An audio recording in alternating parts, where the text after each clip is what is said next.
Hello students, मैं खालिदा आप सबको अपनी एनसीईआरटी साइंस चैनल में स्वागत करती हूँ। आज मैं क्लास 6 की चैप्टर नंबर 10 पढ़ाऊँगी। इससे पहले हम लोग 9 चैप्टर देख चुके हैं। जिसने अभी तक नहीं देखे हैं वह चैनल पर एनसीईआरटी क्लास 6 नाम से प्लेलिस्ट बना हुआ है, आप वहाँ से देख सकते हैं।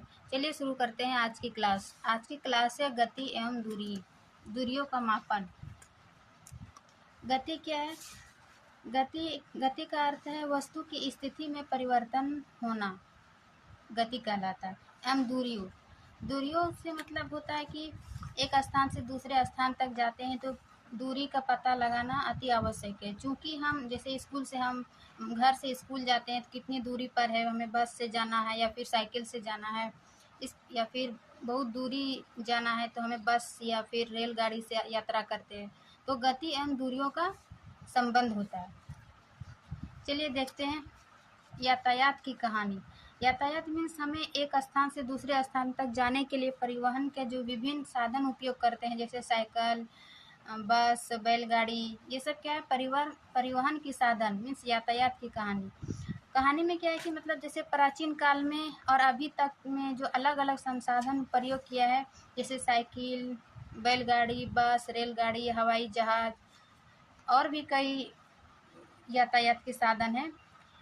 तो अभी तक में क्या चेंज हुआ है? जैसे 19वीं शताब्दी से पहले साइकिल था, बस, बैलगाड़ी, जो कि फिर रेलगाड़ी जो वाष्प इंजन और कोयला से चलता था। अब 19वीं शताब्दी में क्या है कि वायुयान हो गया, फिर विद्युत से रेलगाड़ी चलने वाली हो गया। फिर 20वीं सदी में क्या है? प्राधान्य वायुयान तथा अंतरिक्ष यान। 19वीं सदी से पूर्व प्राचीन काल का जो साइकिल, गाड़ी, उसके बाद 19वीं शताब्दी में वायुयान, विद्युत रेलगाड़ी, फिर 20वीं शताब्दी में प्राधान्य यानी सुपरसोनिक वायुयान था, 20वीं सदी में अंतरिक्ष यान। ये सब कुछ उदाहरण था। फिर हम चलते हैं आपने कितनी दूरी तय की या डैश कितना चौड़ा है।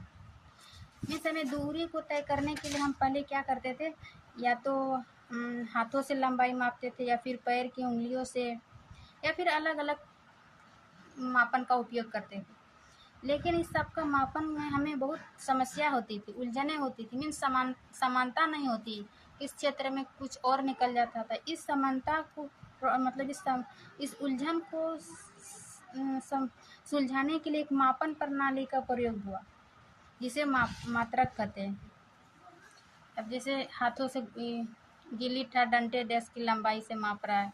फिर है हाथों से लंबाई को मापना। फिर पैरों की उंगलियों का कई जगह लंबाई को मापने के लिए फुट का प्रयोग किया जाता था। फिर गज का, कपड़े को मापने के लिए गज का हमारे हाथों से आज भी कई दुकानों में गज ही हाथों से मापते हैं, कपड़ा, मीटर।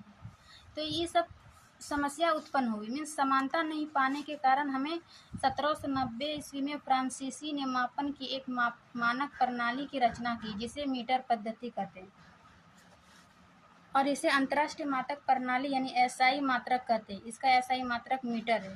मीन्स लंबाई को मापने के लिए मीटर का प्रयोग किया गया। ये पूरे अंतर्राष्ट्रीय मतलब पूरे विश्व में समानता लाने के लिए अंतर्राष्ट्रीय मात्रक प्रणाली का उपयोग हुआ। फिर देखते हैं जैसे लंबाई का एसआई मात्रक यहाँ मीटर देखें तो 1 सेंटी मतलब प्रत्येक मीटर क्या होता है? 100 बराबर भागों में विभाजित होता है, जिसे क्या कहते हैं? सेंटीमीटर कहते हैं। मीन्स 1 मीटर बराबर 100 सेंटीमीटर और 1 सेंटीमीटर बराबर 10 मिलीमीटर। फिर इसको अधिक दूरी यानी लंबी दूरी को मापने के लिए क्या किए? किलोमीटर का प्रयोग किए। मीन्स 1 किलोमीटर बराबर 1000 मीटर।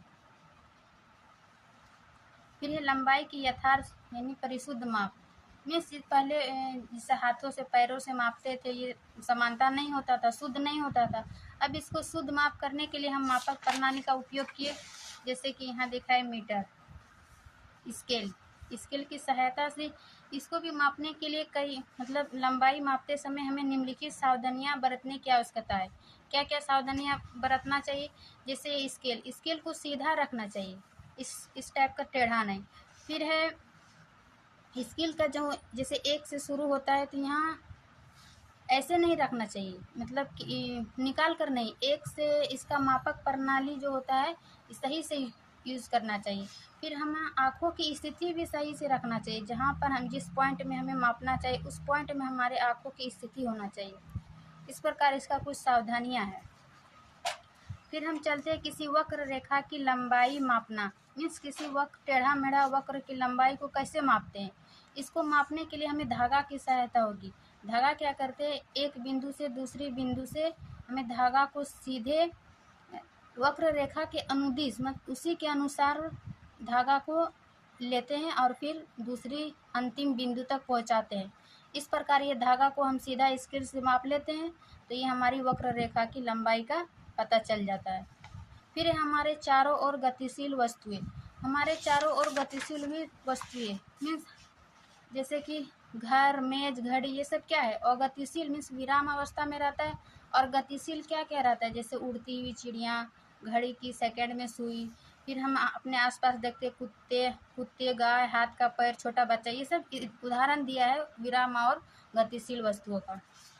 फिर हम आगे देखते हैं गति के प्रकार। हम देख चुके कि गति क्या है। गति का अर्थ है कि समय के साथ वस्तु की स्थिति में जो परिवर्तन होता है वो गति कहलाता है। गति के प्रकार, गति का 3 प्रकार आपके एनसीईआरटी में दिया हुआ है। क्या? सरल रेखा गति, सरल रेखा जो एक सीधी रेखा में किसी वस्तु के व्यक्ति का गतिशील होना, जैसे कि सड़क पर चलती कार। फिर है मार्च, इसका 2 उदाहरण है। फिर है वर्तुल गति। वर्तुल गति में क्या है, किसी वस्तु का वृत्ताकार पद में घूमना, जैसे पंखा का चलना, घड़ी की सुई, ये सब वृत्ताकार गति में आता है, वर्तुल गति में। फिर है आवर्त गति। आवर्त गति का उदाहरण है जब कोई वस्तु एक निश्चित स्थान से निश्चित समय से उसी स्थान पे वापस आ जाता है, उसको वर्तुल गति कहते हैं, आवर्ती गति। जैसे कि घड़ी की पेंडुलम एक निश्चित समय पे अपने दोहराती है, एक निश्चित समय पर वापस आ जाती है। फिर है बच्चे के झूला, ये सब क्या है, आवर्त गति के उदाहरण। इसी के साथ ये आपका चैप्टर समाप्त होता है। अब हम चलते हैं अभ्यास की ओर। अभ्यास में क्या है, वायु, जल तथा थल पर उपयोग किए जाने वाले परिवहन के साधनों में प्रत्येक के 2-2 उदाहरण लिखे। मीन्स वायु में क्या चलता है, जल में क्या, जैसे वायु में वायुयान, जल में हवाई नाव। फिर है थल मतलब बस, साइकिल, ये सब क्या है, थल में चलने वाली परिवहन के साधनों का उदाहरण देने बोल रहा है। फिर है रिक्त स्थान की पूर्ति कीजिए। 1 मीटर में कितना सेंटीमीटर होता है, 100 सेंटीमीटर होता है। फिर है 5 किलोमीटर, क्योंकि 1 किलोमीटर बराबर 1000 मीटर, तो 5 किलोमीटर में बोल रहा है। 5 किलोमीटर मीन्स 5000 मीटर। फिर है झूले पर किसी बच्चे की गति क्या, कौन सा गति होता है, झूले पर किसी बच्चे की गति आवर्ती गति कहते हैं। यहाँ आवर्ती गति को ही दोलन गति भी कहते हैं। फिर है किसी सिलाई मशीन की सुई की गति कौन सी गति है, आवर्ती गति को ही दोलन गति होती है। किसी साइकिल के पहिए की गति कौन सी गति होती है, जो वर्तुल गति मीन्स वृत्ताकार पद में जो घूमता है, इसी को चक्रीय गति भी कहते हैं।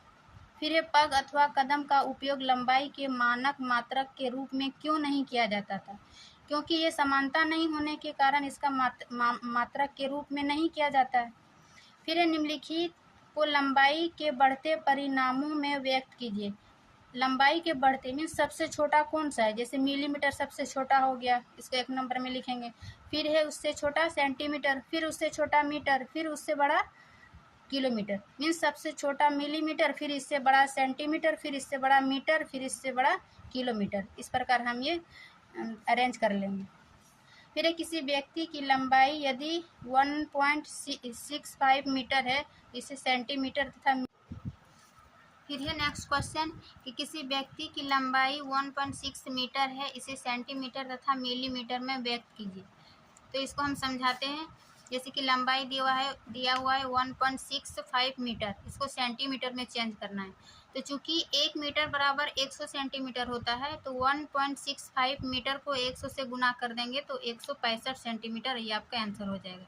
फिर है 1.6 मीटर को ही मिलीमीटर में चेंज करें, तो मिलीमीटर को 1.65 मीटर को 1000 से गुना कर देंगे तो 1650 मिलीमीटर इसका आंसर आ जाएगा। फिर है नेक्स्ट क्वेश्चन 6 नंबर में कि राधा के घर तथा उसके स्कूल के बीच की दूरी 3250 मीटर है, तो इसी दूरी को किलोमीटर में व्यक्त करें। देखो 3250 मीटर दिया हुआ है, इसको किलोमीटर में चेंज करना है। तो चूंकि 1 किलोमीटर बराबर 1000 मीटर होता है, तो इसको 3250 को 1000 से भाग देने से 3 किलोमीटर 250 किलोमीटर हो जाएगा।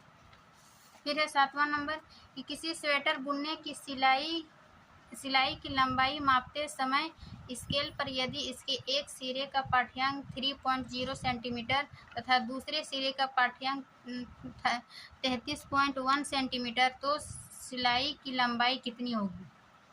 तो देखो चूंकि एक छोर पे 3.0 सेंटीमीटर और दूसरे छोर पर 33.1 सेंटीमीटर, तो इसके बीच मतलब ये दोनों को घटा देंगे तो हमारा ये सिलाई की लंबाई क्या पूछ रहे हैं यहाँ, सिलाई की लंबाई आ जाएगा। तो 33.1 में और 3.0 में घटाएंगे तो 30.1 इसका आंसर आ जाएगा। फिर ये 8वां नंबर में क्या पूछ रहे हैं कि किसी चलती हुई साइकिल के पहिए तथा चलते हुए छत के पंखे की गतियों में समानताएं तथा असमानताएं लिखिए। मीन्स चलती हुई साइकिल और पंखे की गति में क्या समानता है। तो इसकी समानता है कि गति की समानता है, क्योंकि पंखे की गति जो है एक स्थान में रहकर वो अपने पंखा घूमता है, लेकिन साइकिल का पहिया जो गति करते हुए वृत्ताकार घूमता है। तो इसका में क्या मुख्य अंतर क्या है, गति। मीन्स इसमें साइकिल गति के साथ चक्कर लगा रहा है और पंखे विराम अवस्था में ही चक्कर लगा रहे हैं। फिर है आप दूरी मापने के लिए किसी प्रत्यास्थ मापक फीते का उपयोग क्यों नहीं करते हैं। यदि आप किसी दूरी को प्रत्यास्थ फीते से मापे, प्रत्यास्थ मतलब इलास्टिक से मापे, तो अपनी माप को किसी अन्य को बताने में आपको जो समस्याएं आएगी उनमें से कुछ समस्याएं लिखिए। तो सबसे बड़ी समस्या है कि इसमें सही माप नहीं आएगा, क्योंकि इलास्टिक होगा तो सही से माप नहीं आएगा। फिर है आवर्ती गति के 2 उदाहरण दिए। आवर्ती गति में हम देखें कि एक निश्चित समय से फिर वापस आना आवर्ती गति कहलाता है, जैसे घड़ी के पेंडुलम और बच्चे का झूला। इसमें हम और उदाहरण दे सकते हैं। अब चलते हम शॉर्ट नोट्स की ओर। शॉर्ट नोट्स देखिए, जैसे क्या है, गति एवं दूरियों के मापन। गति क्या है, गति का अर्थ समय के साथ वस्तु की स्थिति में परिवर्तन। फिर गति 3 प्रकार के होते हैं, सरल गति, वर्तुल गति, आवर्ती गति। ये सब आप एग्जाम्पल याद रख लीजिएगा। फिर है जो हम समझाए, एक स्थान से दूसरे स्थान जाने के लिए परिवहन के विभिन्न साधनों का उपयोग किया जाता है। प्राचीन काल में यातायात अलग अलग। 19वीं सदी का उदाहरण, 20वीं सदी के उदाहरण। फिर प्राचीन काल में लोग पैर की लंबाई, उंगली की चौड़ाई, एक कदम की दूरी आदि का उपयोग करते थे। फिर मात्रा का आया, जिसे अंतर्राष्ट्रीय एसआई मात्रक उपयोग करते हैं। इसे समस्त संसार में मान्यता प्राप्त है। एसआई मात्रक में लंबाई का मानक मात्रक मीटर है और प्रत्येक मीटर 100 बराबर भागों में बटा, जिसे सेंटीमीटर कहते हैं। फिर एक कोई भी रोलिंग करती हुई गेंद आगे की ओर गति करते हैं। इस प्रकार गेंद सरल रेखा गति के साथ साथ वर्तुल गति भी करता है। मीन्स गेंद जब हम खेलते हैं, बच्चे खेलता है आगे ग्राउंड में, तो फिर वो पहले वो सरल रेखा गति करते हैं। सरल रेखा गति के साथ साथ क्या है, वर्तुल गति। मीन्स वृत्ताकार गति भी कर रहा है और सरल रेखा भी। इस प्रकार ये हम चैप्टर देखें। आप लोग स्क्रीनशॉट लेके रख लीजिए ताकि कम समय में बेहतर तैयारी कर सके। तो स्टूडेंट्स, इसी के साथ ये अध्याय हमारा समाप्त होता है और मैं आशा करती हूँ कि आपको यह अध्याय अच्छे से समझ में आ गया होगा। वीडियो अच्छी लगी तो लाइक एंड सब्सक्राइब ज़रूर करें ताकि आगे आने वाली वीडियो आपको मिल सके। Thank you.